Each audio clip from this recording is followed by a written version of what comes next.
Hello everyone, I am Shasta Ansari and this is question number 8, exercise 7.4 of class 6 maths. In this question, Ela read 25 pages of a book. Ela ने 25 pages पढ़े हैं किसी book के containing 100 pages. उसमें 100 pages थे total, जिसमें से उसने 25 pages पढ़े हैं. Lalita read 2/5 of the same book. अब ललिता ने जो बुक का पार्ट पढ़ा है वो पढ़ा है 2/5 उसी बुक का. Who read less? अब इसमें बताना है कि किसने कम पढ़ा है उस बुक को. तो पहले लिखते हैं इसमें जो ईला ने बुक को रीड किया है एंड उसके बाद में लिखेंगे ललिता ने जितना बुक को रीड किया है. तो जो ईला ने रीड की है वो बुक वो की है 25 पेजेस 100 आउट ऑफ 100 पेजेस में से. एंड इसमें है 2/5. जो ललिता ने बुक को रीड किया है वो क्या है 2/5 पार्ट.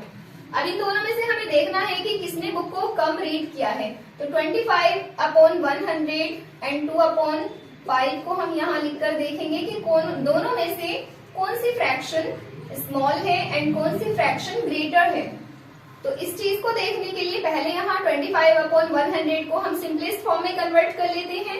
तो दोनों फ्रैक्शंस डायरेक्ट 25 से डिवाइड हो जाएंगी. 25 1 25 एंड 25 4 100. तो जो ईला की फ्रैक्शन बनी है वो बनी है 1/4 एंड जो सेकंड फ्रैक्शन है वो है 2/5.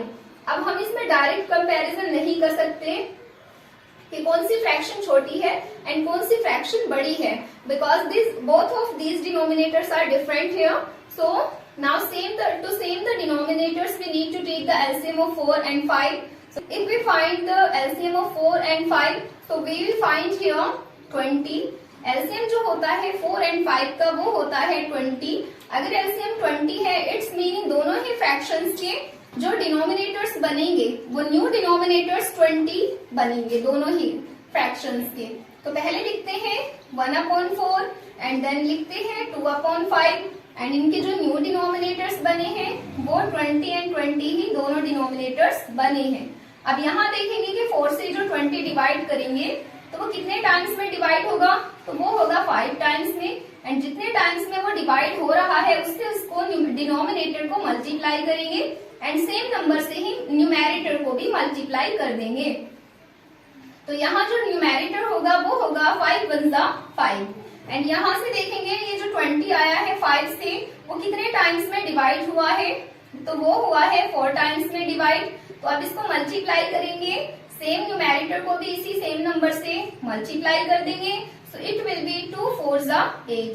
अब यहाँ जो फर्स्ट फ्रैक्शन बनी है वो बनी है 5/20 एंड जो सेकंड फ्रैक्शन बनी है वो बनी है 8/20. तो इन दोनों में से जो लेस फ्रैक्शन है वही हमारा आंसर होगा. तो जब दोनों ही फ्रैक्शंस के डिनोमिनेटर सेम हो जाते हैं तो जिसका न्यूमेरेटर छोटा होता है वो फ्रैक्शन छोटी होती है एंड जिसकी फ्रैक्शन छोटी है वह उसी ने बुक को लेस रीड किया है. तो यहाँ पर 5/20 जिसकी फ्रैक्शन है उसने बुक को लेस रीड किया है एंड ये जो फ्रैक्शन थी वो थी ईला की फ्रैक्शन. इट्स मीन ईला ने बुक को लेस रीड किया है. तो यहाँ पर फाइनल आंसर में लिख देते हैं ईला रीड लेस.